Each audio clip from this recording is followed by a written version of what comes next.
Assam Muslim marriage and divorce registration act 1935। कानून का ये पन्ना, ये दस्तावेज अब असम में किसी काम का नहीं,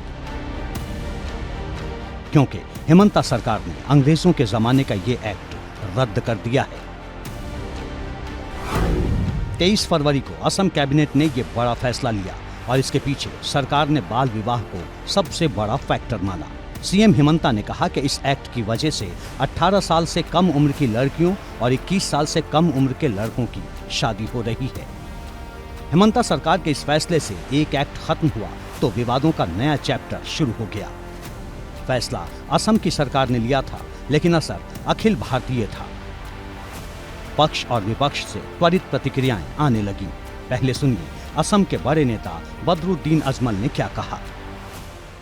इलेक्शन के बाद करेंगे। उससे पहले आप क्या कोर्ट में भी जाएंगे? मैं चुप रहूंगी। पहला स्टेप है यूसीसी लाने का, पहला स्टेप मुस्लिम मैरिज, लेकिन इसी के जरिए से बीजेपी गवर्नमेंट मर जाएगी असम में।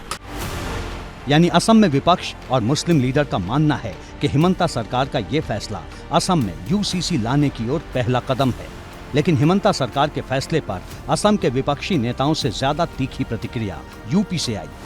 देश के सबसे बड़े सूबे के 2 मुस्लिम सांसदों को सुनिए। एक ने शरीयत का हवाला दिया तो दूसरे ने कहा कि ये ध्रुवीकरण की सियासी चाल है। देखिए, आसाम के मुख्यमंत्री हों या उत्तराखंड के मुख्यमंत्री हों,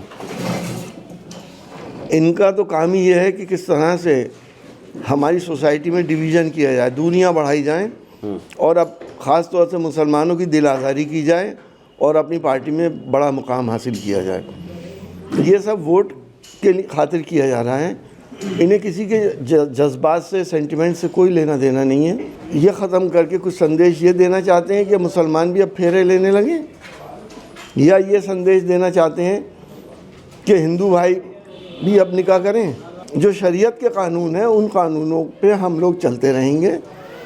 हम ये कितनी एक्ट बना लें, लेकिन हमें वही करना है जो शरीयत या कुरान पाक ने, अल्लाह ने हमें हुक्म दिया है, हम तो उसी हिसाब से काम करेंगे। चाहे आसाम के अंदर जो है स्पेशल मैरिज एक्ट जो है वो रद्द करने का हो, चाहे उत्तराखंड के अंदर पिछले दिनों तथाकथित यूसीसी लाने का हो, ये इनके, जबकि ये स्टेट गवर्नमेंट के डोमेन में ही नहीं है ये सारे मुद्दे जो हैं, लेकिन सिर्फ चर्चा बनाने के लिए व्हाट्सएप यूनिवर्सिटी पर के माध्यम से लोगों को पोलराइज करने के लिए ये भाजपा के हथकंडे हैं।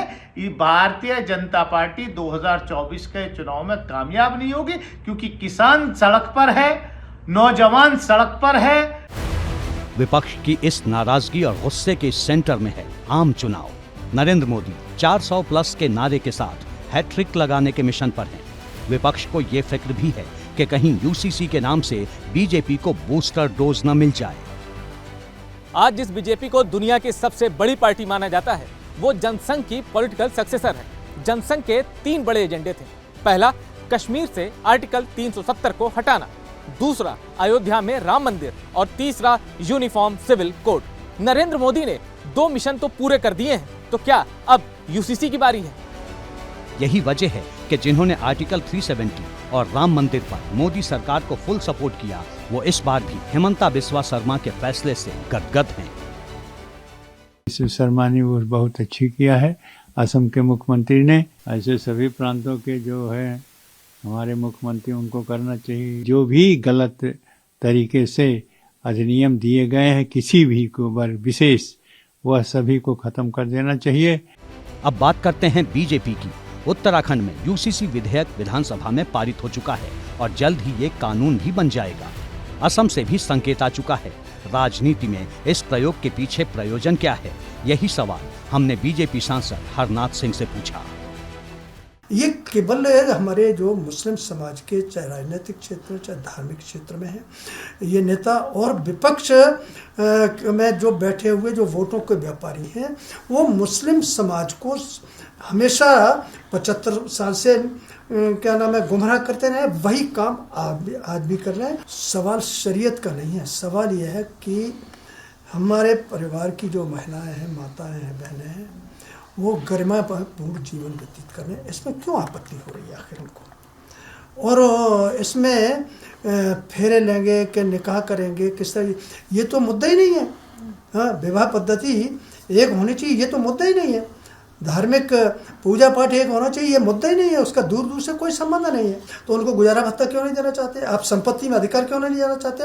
उनकी मानसिकता में जो महिलाएं हैं वो उनके लिए उपभोग की वस्तु है केवल। यानी बीजेपी के विजन यूसीसी में आधी आबादी के लिए आजादी मुद्दा है। तो क्या 2024 में महिलाएं, खासकर मुस्लिम महिलाएं, बीजेपी के विजन यूसीसी के साथ हैं? क्या 3 तलाक की तरह ही यूसीसी के मुद्दे पर भी मुस्लिम महिलाएं बीजेपी को सपोर्ट करेंगी?